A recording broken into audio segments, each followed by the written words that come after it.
This meeting is being recorded. That's the other thing about it. I don't like that voice. Well, so where was I? We are here to discuss and present a little bit about what we're doing in the New Hampshire Network. As I think I was interrupted in the middle of saying, Susan Richmond is here, Patsy Beffinagrini, and John Gage, and they will talk each about, well, at least Susan and John, but maybe Patsy too, can talk about the website, since that's actually her little corner of the woods. But we'll all collaborate, I think. So I live in Cornish. Most weeks I take the Dartmouth coach, the bus service into Boston. I teach classes in biology and climate change at the University of Massachusetts in Boston. And now, just a few seconds ago, I mentioned Earth Week. As you probably know, Earth Day falls on a Friday this year. But Earth Day is always fixed on the calendar date of April 22nd. So the day changes every year. Next year, it'll be on a Saturday. And in 2024, I think it's on a Monday. So that is a good reason to call it Earth Week and to celebrate it all week. But for those of us living in the Northern Hemisphere, April is also a special month in that it's the period when we can most easily witness nature's incredible ability to regenerate and to rejuvenate in the spring, in the re-sprouting and the leafing out associated with our spring. Seems that every year, nature even manages to survive mud season in New Hampshire. So maybe we should call it April, we should call April Earth Month and celebrate it all month. But what about the 800 million people or so living in the Southern Hemisphere? For them, October is the month of spring. And actually, if you think about it, we can always witness nature's regenerative capacities in action at any time of year, if we just pay attention. So what I'm suggesting is let's just call it Earth Year. And when this one is over, let's start another one. Because seriously, we really need to be thinking about the well-being of our home, our only home, every day of the year. So a lot of you probably know that Earth Day started back in 1970. Not everyone might be aware that there's also always a theme associated with each year's celebrations. This year's theme is invest in our planet. What will you do? And I was glad that they put that second sentence in there because there are many ways to invest in our planet. Only some of them involve financial transactions. In this presentation, we'll talk about a few things that folks can do by investing their time and energy. And as a matter of fact, the New Hampshire Network for Environment, Energy, and Climate was started just about a year and a half ago, specifically to give people some more options for getting directly involved. We run entirely on renewable energy, the energy and inputs of our members. And by the way, that's how this Zoom event came into being. Thank you, Carol Sullivan. Oh, and we have another member who joined, Donna Reardon. That's great. So now we have 5 of us here. Excellent. Let's see. So we're still a new group, obviously, but we've grown rapidly over these months. And we now have, I think, approaching or possibly even slightly exceeding 200 members.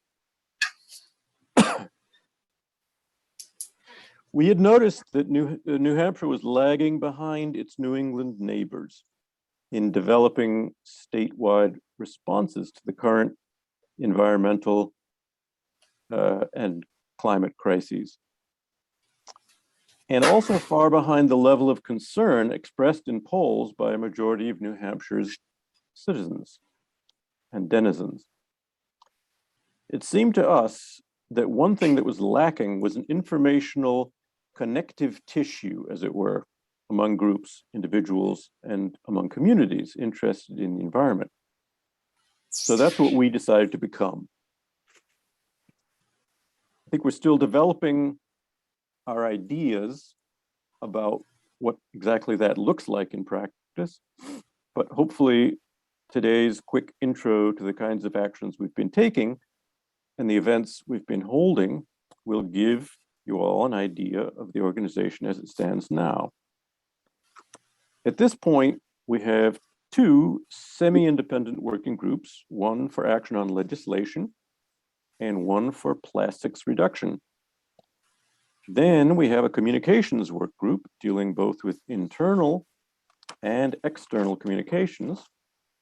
And we have a website, which has already gotten pretty heavily populated and will keep on building and increasing its functionality. So I will give you a quick walkthrough of our website in collaboration with Patsy and or Donna. Then my esteemed colleague, John Gage, will talk about a recent event we held on how to get to net zero by 2050.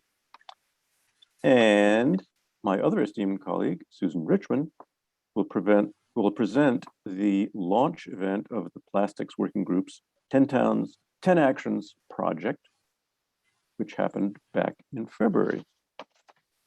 So allow me to share my screen. Or Patsy, why don't you actually, can you do that? Because you've been working on it right now anyway. Here, I'll make you co-host. I think I can, sorry, I was on mute. I can share my screen. So just, would you like me to just show it, or I wasn't prepared to do anything? Oh, okay, let's do it this way. I'll share mine and I'll do what I had imagined doing, but you can join in and I'll, Okay. the only issue is I have to be able to find.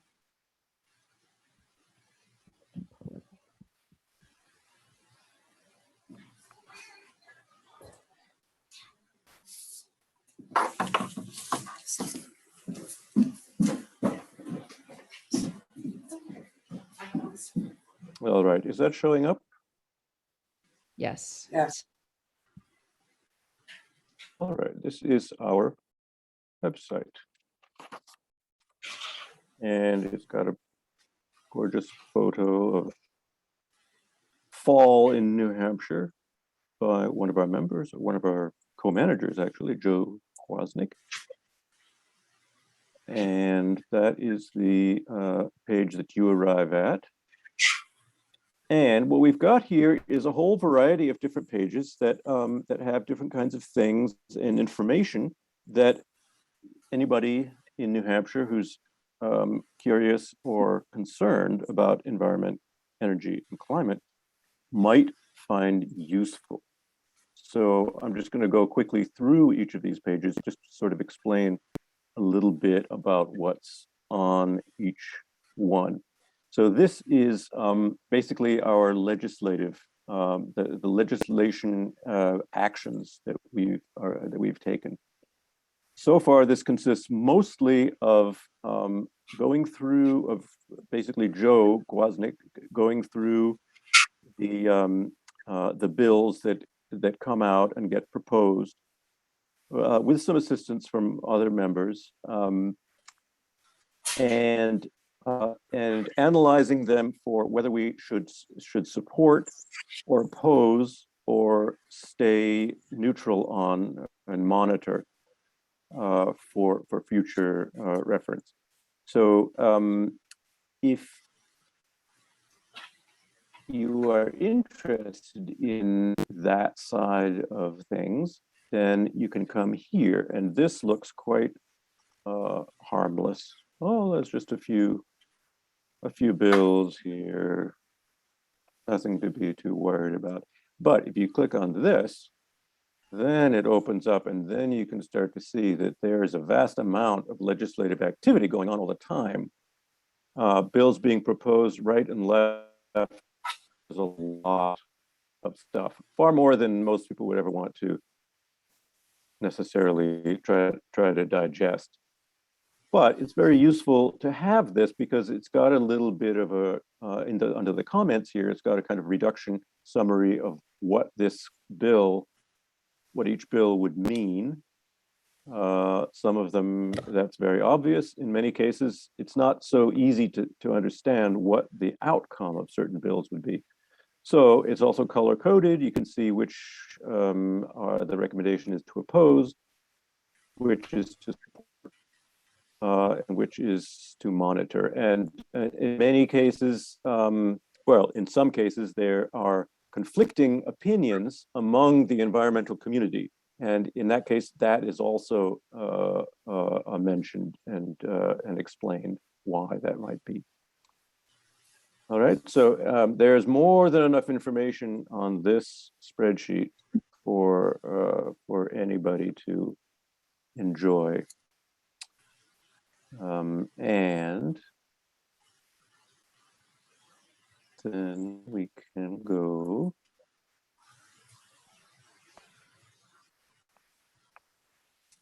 Ranmar, you might want to just mention, Joe does it by week. So the thing that I like about it is each week you can see, there's usually 4 or 5 bills that are going to be discussed in committees that week. And you can use this page to register support or opposition for those active bills so that when they do the hearing and count the public's position on it, your voice can be heard.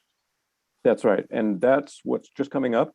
But it's good that you mentioned that this actually comes out every week. So it's a little bit more digestible that way than looking at the whole thing at once.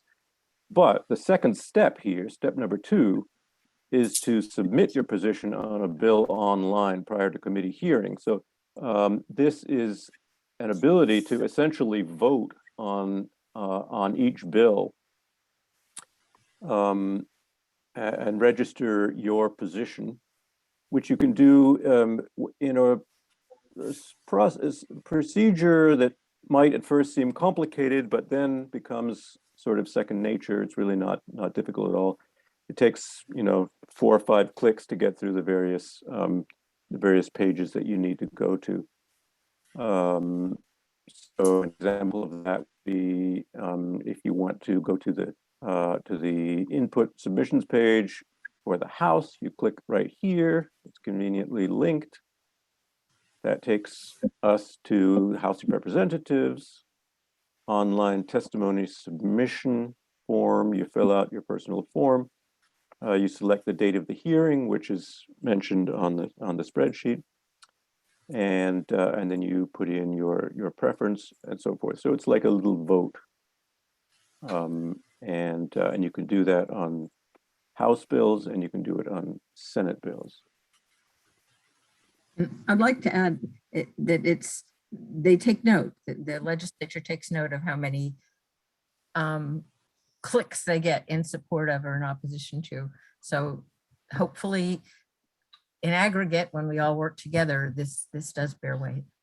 Yeah, I think this is one of the main reasons, one of the main ways that we can increase our power is by getting a lot more people to do this, because many people don't know that this capability exists, and it does. It's an option that we have as citizens, not just to vote once every few years when the vote comes around, but actually to register our approval or disapproval of things that are going on right at this moment. Now you can go beyond that if you care to, and you can email written testimony on a bill online to committee members. And here, we can go to the House of Representatives page, and you get a whole list of people's emails, and you can send them emails about your opinion on various bills. And that's a sort of upping the ante. And it is also taken, I think, very seriously by the committees.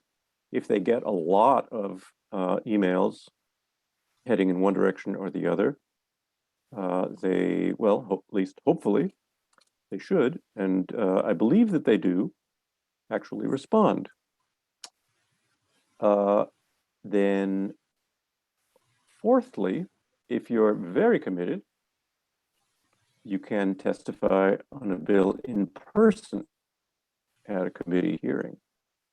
And there's actually an example here. If anybody's curious about doing this, and would like to do it, but doesn't really know what it's like to be in a committee hearing and to testify, you can get an example of it right here. I won't play it right now, but that is a couple of our members, John Swan and Bonnie Christie, who are doing just that, testifying in person on a couple of bills, or maybe just one bill, about plastics and solid waste. So a lot of information here. And again, there's links that you can do this to. You have to apply to testify. And but of course, you're always welcome to do that at any time. And that would be fabulous to have more people able to do that. All right, so that's legislative actions. Anything else, guys, that I should mention that I didn't?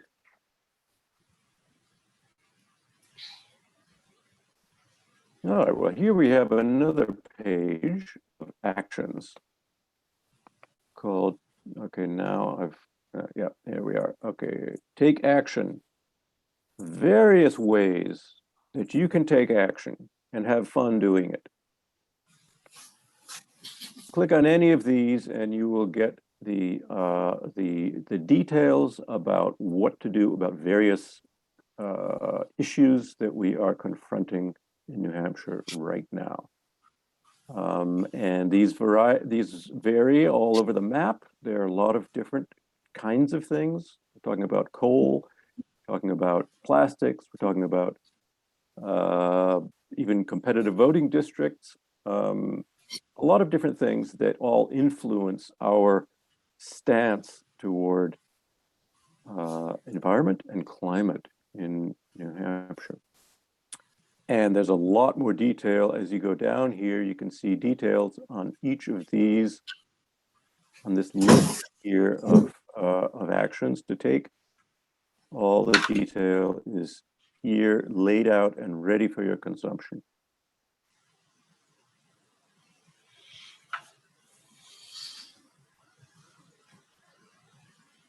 So some of these are old, but I wanted to leave them up. I think maybe I'll archive them once the legislative session is over for this spring.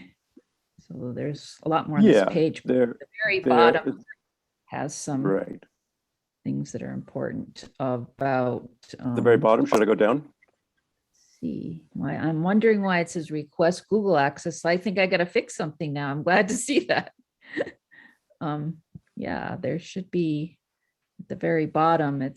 There should be something about how to submit a letter or how to take action. It's the very last thing. So, yeah, down here. So the calendar and the general court, how to write letters to the editor. To the yes, exactly. So there's each one of these can be, you can open up a page and these are addresses, right, for sending letters to the editor of various publications. And so that's where to send them. And I think there's somewhere also examples. Is that correct, Patsy? Yes, I'm spacing out as to where that is, but there is something on the website. You'll probably come to it once you start going through another page. It's probably on the legislative work groups section. Right.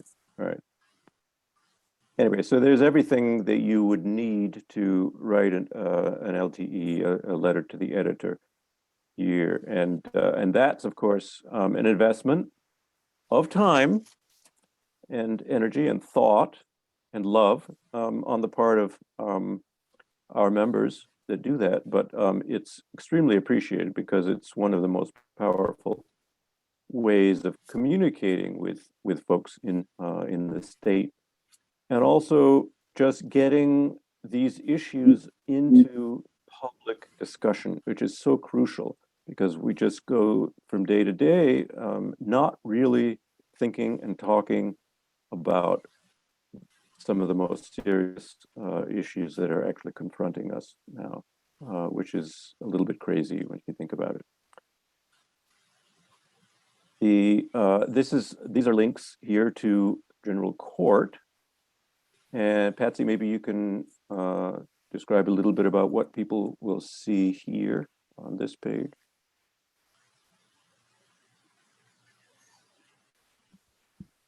Yeah, this was very helpful at one point because they were telling us how people were voting. I don't know if that's still on here now, but it's just, again, a page that brings you to what's going on in the House and in the Senate.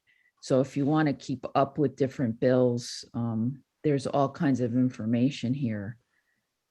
So it's for those people that are really interested in what's going on at the legislature, because that's what we're hoping to get more legislators involved with environmental issues and getting New Hampshire to not be a laggard any longer. Exactly. Yep. And so there's a lot of information here. There's also information about the legislative work group, which will give you information about when the meetings are and so on and so forth. So anyone who's interested in legislation knows that they can come right here to this webpage. Now, we also have a page that describes our events, which we're looking at our event right now as an example. Earth Day 2022, call for action. And our last event was on April 11th, the beauties and the beasts of climate bills, happening right now. And there's a little description and so forth. And there's also, there's description.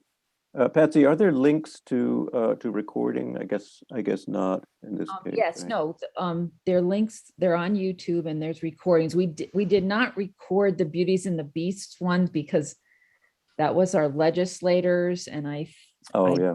think it got recorded just for their own privacy or some other reasons, but all the other ones, there are recordings or slides linked there so people can go ahead and listen to those recordings. That's right.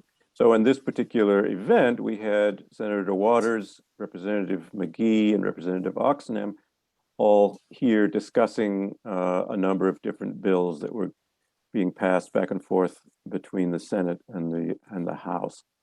And so, yeah, we didn't record that one because of the legislators being there. But in each case, there's post-event press release. There's information about the event itself, et cetera, more actions that each of us can take. And then going back to March 14th, that was another event that we had, preparing for new normals in New Hampshire's climate. So a lot of different things going on. Basically, we're having an event every month on the second Monday of each month. And everybody is welcome to those. They've garnered quite a bit of interest, and we've had really good feedback about them. Now, because of time issues, I wanted to go a little bit more rapidly. I think I'm taking too much of our time here.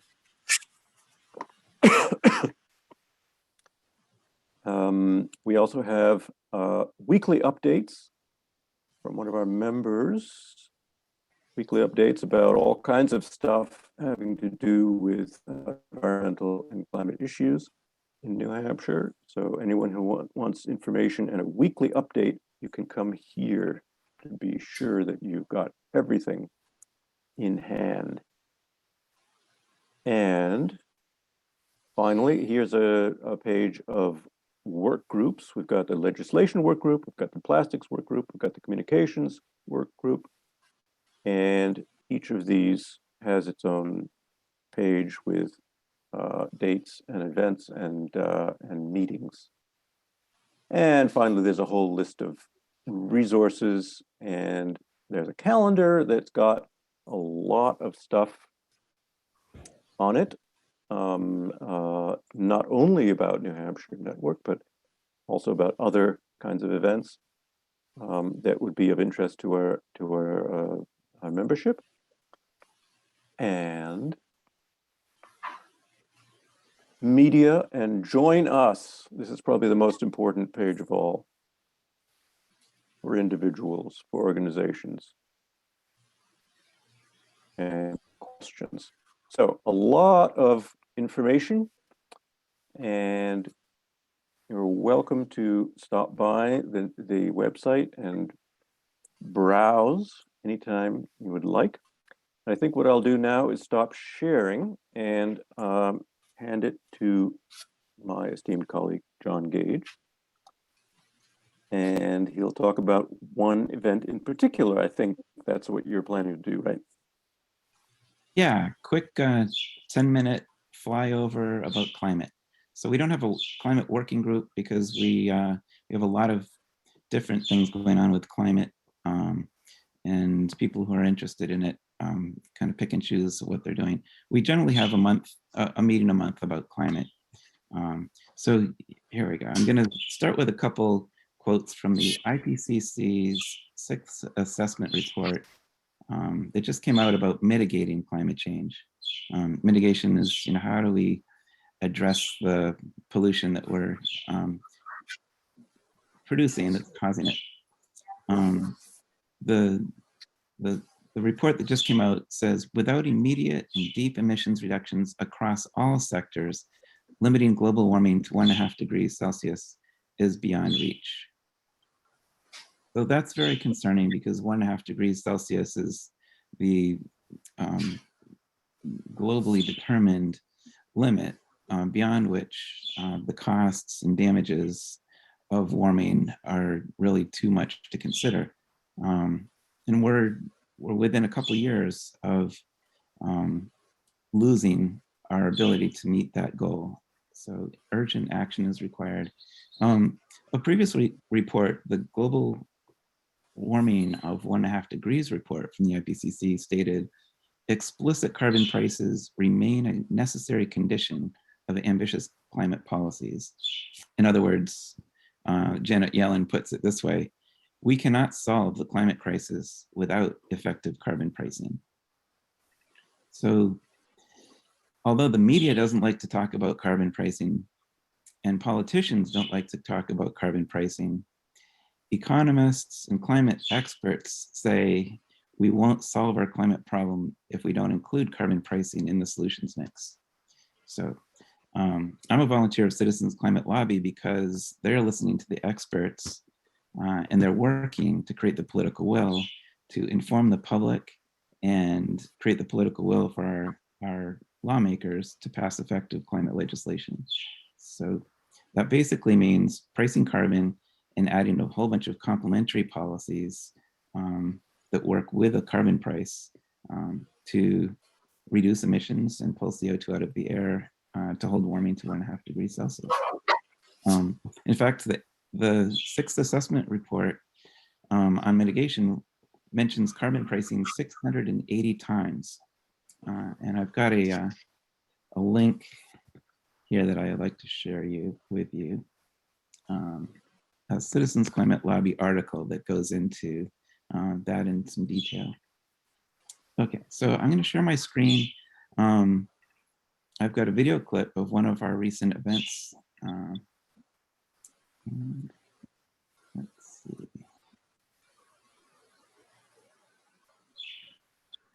like it would be this screen. Okay. So as we were just seeing, here's our newhampshirenetwork.org homepage. We go into events and see the recordings of past events. John, you have to hide your screens on the right, either the chat's open or something. We can see. I always forget about that. Thank you. Got it. Yep. Let me see. I think I can hide this to hide floating meeting controls. Okay. Thank you. Yeah, okay. So on March 14th, we had two of the state's leading climate scientists join us for an hour-and-a-half discussion of what we know about the past changes in climate. That was delivered by Dr. Mary Stampone, the New Hampshire state climatologist.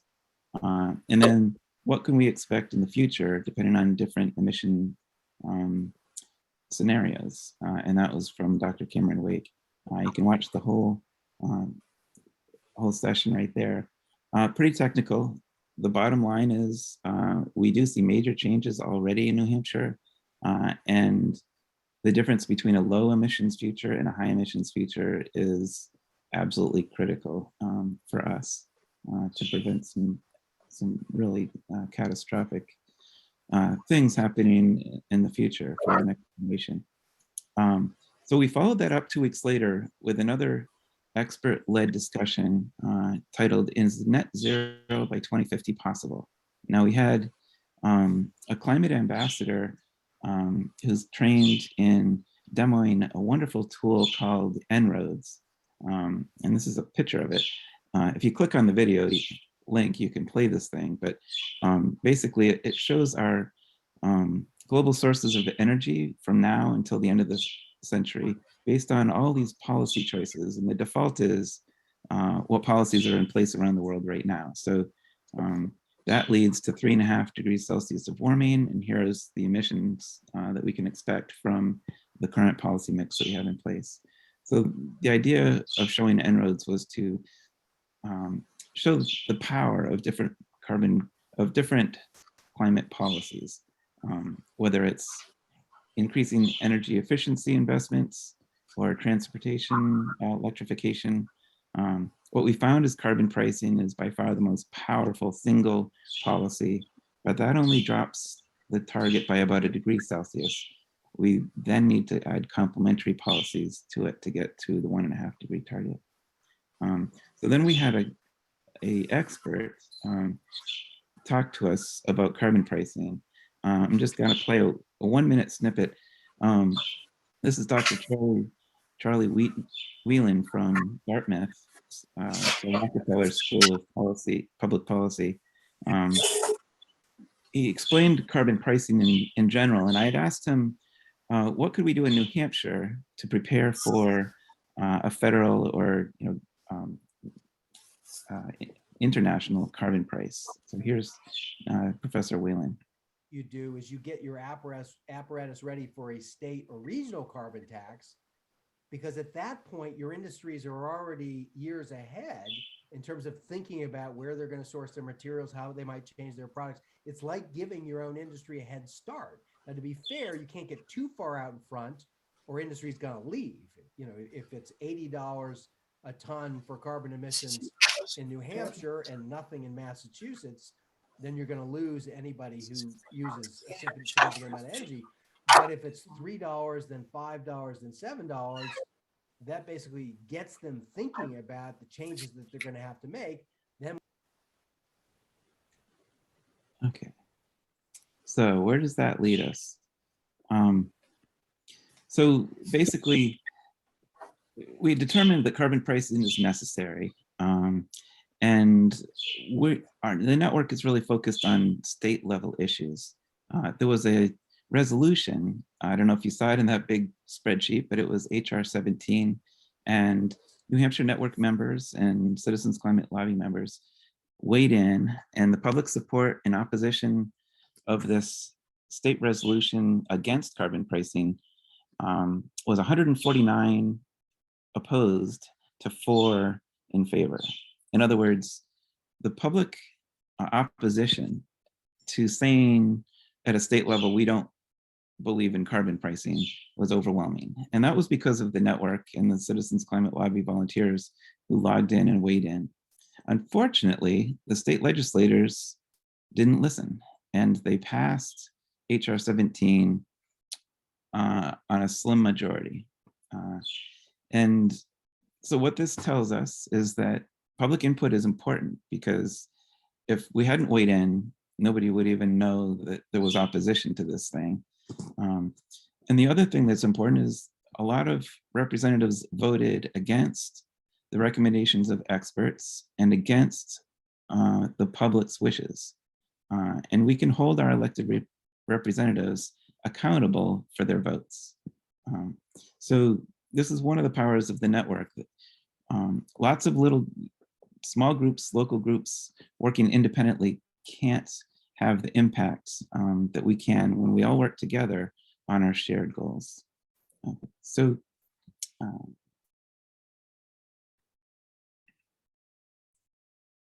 where's my, sorry. Got to get back to my notes. Okay, so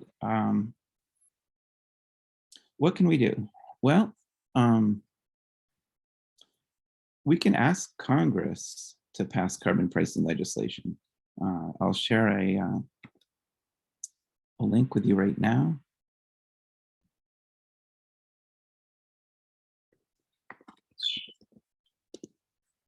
You can click on that link and it will bring you to a web page that lets you put in your contact information, and it determines who your members of Congress are. And then it gives you a message that you can just send, or you can change it if you like. Citizens Climate Lobby created this forum. You can put it in your calendar and go to it every month, because the message changes periodically. And the idea is to give a steady stream of public input to Congress to say we want effective and equitable climate action. Now, Citizens Climate Lobby, the main focus is carbon fee and dividend legislation. This is a steadily rising carbon fee on the production of fossil fuels that's fully rebated back to all American households equally to make it affordable for families during the transition to a clean energy future. So this uses the expert recommended policy to reduce climate pollution in a way that protects family budgets. And in fact, is progressive in that low-income households and most middle-income households actually will receive more money each month in their carbon dividend than they pay in higher prices due to the trickle-down effects of the fossil fuel companies paying for their pollution. So this uses efficient market forces to drive decisions across the whole economy. And so you can take a little step and write Congress. Another thing that we are, another group that is part of the network is the Carbon Cashback Coalition. The Carbon Cashback Coalition, oh shoot, okay, so you can reach their website at carboncashback.org. There's the link. This is a local effort that you can do in your town to put a citizens petition warrant article on your next town's warrant that is a resolution to take action on climate pollution. And the details of the resolution say we want our state and federal legislators to pass cashback carbon pricing legislation to protect our interests in addressing climate change. So this is something you generally takes collecting 25 signatures on a petition, and everything is available right from that website. So if you're looking for something to do in your town on climate this year, that's pretty easy. Collecting 25 signatures in the next 6 months. The deadline for submission is in December or January.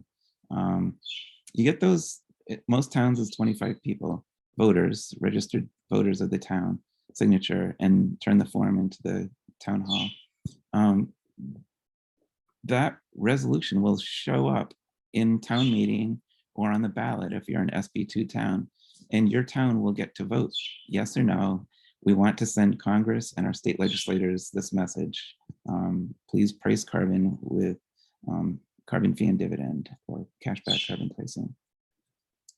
We've done 45 towns already. 75% of them have passed it. This year, only one did. That was Sandwich. They passed it on a 2-to-1 vote.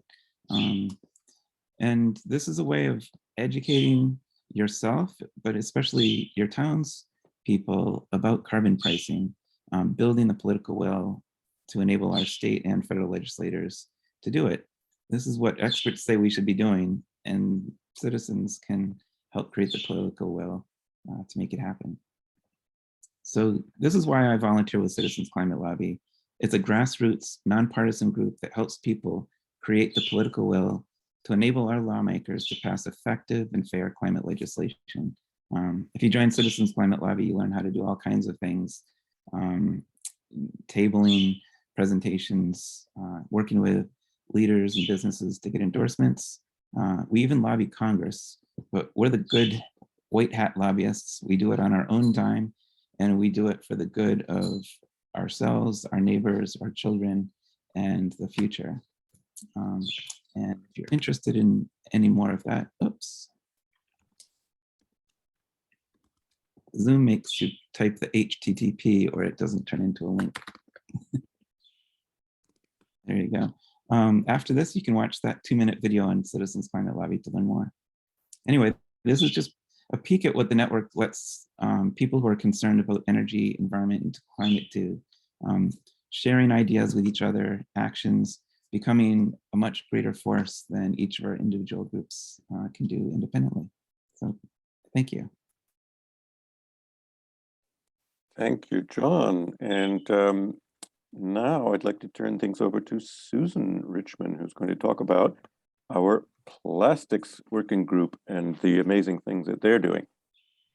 So I'm going to try and compress it a bit, but you can hear that they're within just the discussion of environment. There's so many different aspects: legislation, energy policy, and now plastics. The Plastics Working Group decided that rather than trying yet again to get the legislature to enact a bottle bill or a single-use plastic ban or any other legislative remedy, to just instead say, what can we do in our towns? And so they came up with a plan with the help of and I need to say, so much of this is collaborative, just like this event today, that Community Action Works came in and helped us shape what we were doing.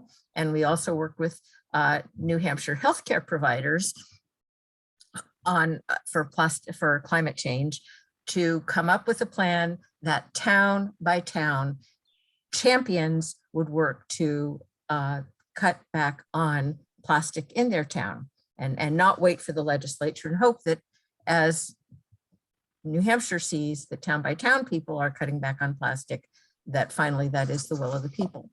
I am going to show you just a bit of what, well, first of all, here is the 10-town toolkit that was prepared by this group. So you can get to hear from 10towns.org. That's not too hard to remember, and on it you will see the various actions that you can choose to take. So this is another really great resource, and I think now we're close to what, 20-30 actions and 20 towns. So we've grown formidably since February, so that is a good resource. And next I am going to show you a bit of the evening that we had on the 10 Towns Toolkit, where we finally launched it. You're going to hear the voice of one of the members of the New Hampshire Healthcare Workers for Climate Change, who was hosting the event, and then he's going to introduce Bonnie Christie, who's actually physically on this call.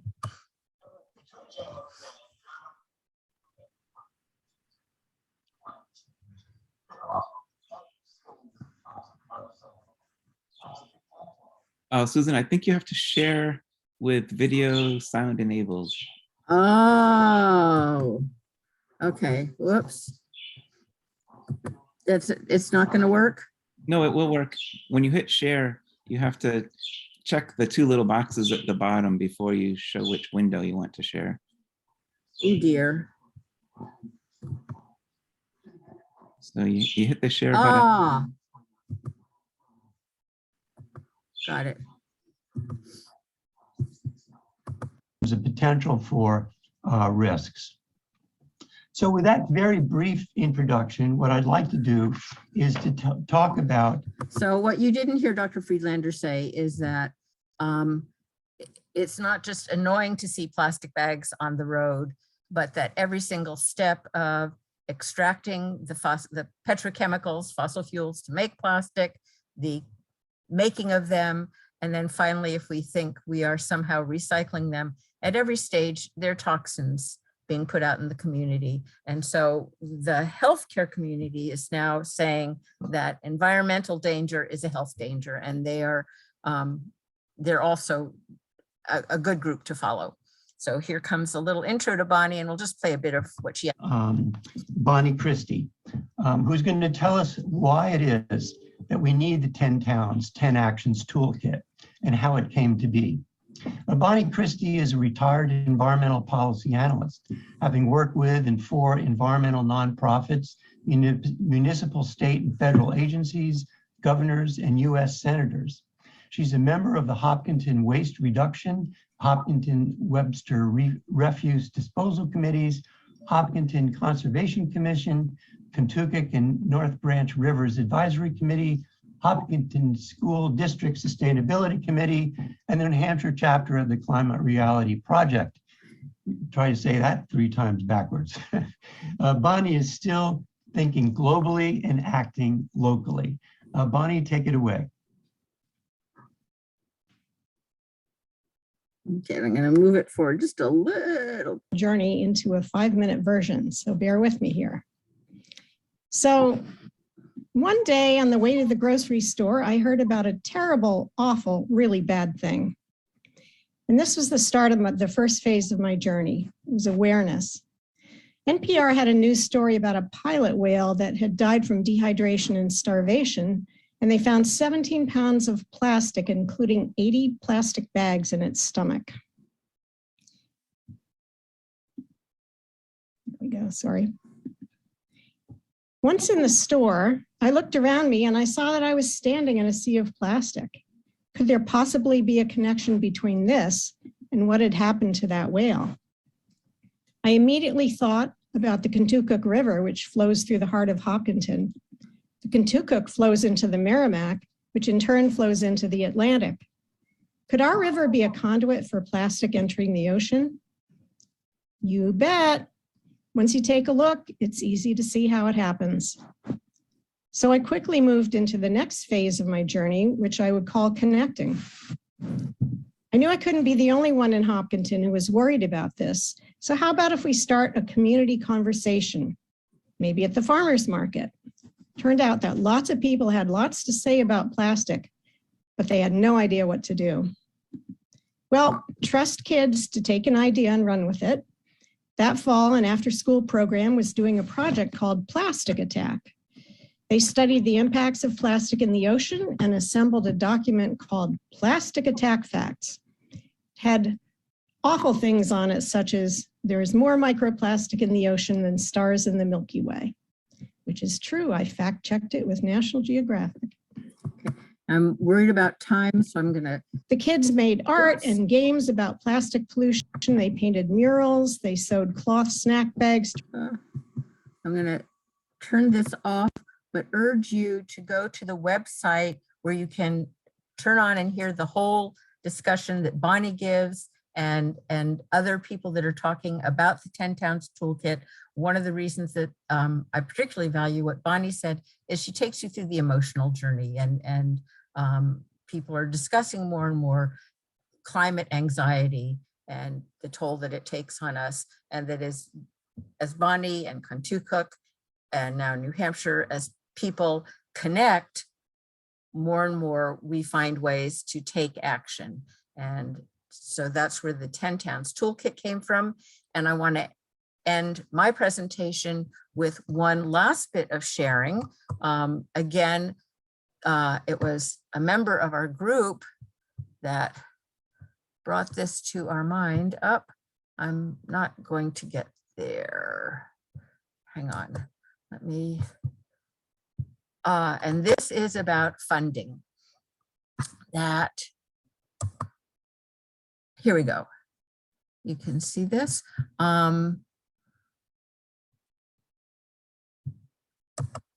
That hopefully I'm going to just leave it as slideshow. Hopefully, as we share information with one another, we help each other move forward. And so the New Hampshire Municipal Association, which you can reach through www.mmanh.org, or the Community Development Finance Authority, are places that you can go to find out about financing. Right now, you can request up to $750,000 in a grant for a project. They're supposed to be kind of COVID related, but they're talking about energy efficiency, energy related projects, energy assessment. So if you want to write this down, Molly Kaler at 603-717-9112 or mkaler@nhcdfa.org. She can help you on how to apply for these enormous funds for projects that you might want to do in your town or with your organization that is energy related. I've got one big warning though, that you should attend a workshop tomorrow between 10 and 12. If this doesn't work, there will be more money coming up in August, infrastructure money. You can contact Jean Shaheen's office to find out more about that. So your congressional constituent, but it's as we find the network is a good place for people to share information, and we hope that you'll share with us that this has been helpful to you. If you want any of that information, please get in touch with me. Carol can help you do that if you want to know more about that one last funding. And that is what I have to say. And please use the network website as your go-to spot. Okay, I'm done. Thank you, Susan. Thanks very much. Yeah, that's great. And I think we're a little bit over time, but nevertheless.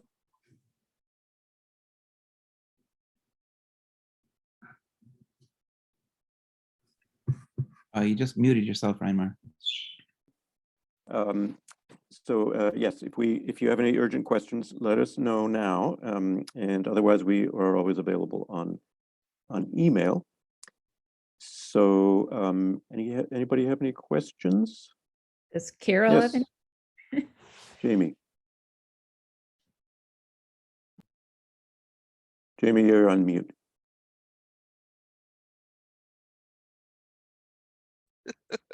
Hello, sorry. Oops. Yes, I just wanted to ask, when it comes to the bills and the information you have out there, does New Hampshire Network have any time that people are on discussing the bills? Do you mean members discussing the Yes. bills? Yes. Well, or other. Well, that certainly does happen. We had an event in which we actually had legislators discussing the bills, and people were asking questions and so on. So yeah, I mean, there's also a legislative work group that meets every other week to discuss what's coming up. Once a month. Oh, once a month, sorry. Yeah, that Joe Kwasnick leads, and he is very knowledgeable. So we all take our keys from him. He reads most of these bills, makes recommendations, and then other groups can contribute what they think about them too. But I find it very helpful. I've ended up testifying at 4 or 5 bills because of this group, just because I've learned that there was something that I cared about from this group. And it's, you can join the legislative work group to get tied in with those meetings. And they, Also- of course, discuss stuff that's going on right at that moment, and they meet on Tuesdays in the evening, I think 7 o'clock, if I'm not mistaken. But also we, I'm sorry, my video has conked out. There's really active discussion on our listserv, so that, you know, someone will say, well, I disagree. And people write back and forth about, well, you know, what are the various aspects of a bill that make it unattractive or attractive. So We don't disagree too much, though. no, we've We're in agreement. got the bills. Couple of them, but. Great. Thank you. Sure.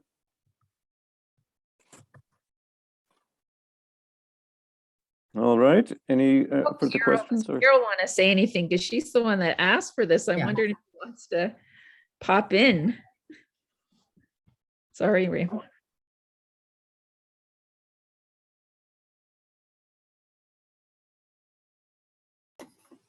Okay, I'm muted now. I just think that this presentation would be so useful to a lot of new members or potential members of the network to learn about the activities of the network. And so I encourage you to make it available on the network website. And I will also be spreading the word in my region of the state. And those of you who are from other regions may want to encourage your other members of the network that are from your own region to let people know about this presentation. I think it's helpful. So there's a lot of material. The network is very diverse and very active. And I think there's so much to be learned from the network. And it's a wonderful thing if you have a passion about the earth and the environment. And if you feel like you don't have any power, then join the network, because there will be a lot of other people trying to help the environment and the earth. And so it's very good for the soul. So if you can, if we can get more people involved, it's a very good thing. And Carol, you've done a lot of that yourself. You're a one-woman network. Thank you for bringing people together. Yeah, I hope to continue doing that. There were several people that would have liked to be here right now, but it's hard to be a one-person network, and it's helpful to have other people, and that's why it's great to be in the network. And I'd like to build the Lakes region a little bit more. There are people who want to be participating, and they are participating, but it's kind of a slow process to get involved and to get really involved. So, well, we're grateful for any input we get from anyone else, because that is how we grow and how we know what's next to do. Yeah. Great. Well, I think we should close at this point, and thank you for being here and for inviting us, Carol. And I hope that we'll see you on a Zoom call at some point in the not too distant future. We do have an event coming up on May 9th, which will be specifically in reference to community power. And then on June 18th, we have our first end of the full year summit. So that both of those things will be interesting, and everyone is invited. Thank you very much, everybody. Thanks, everyone. Thanks for your time. thank you.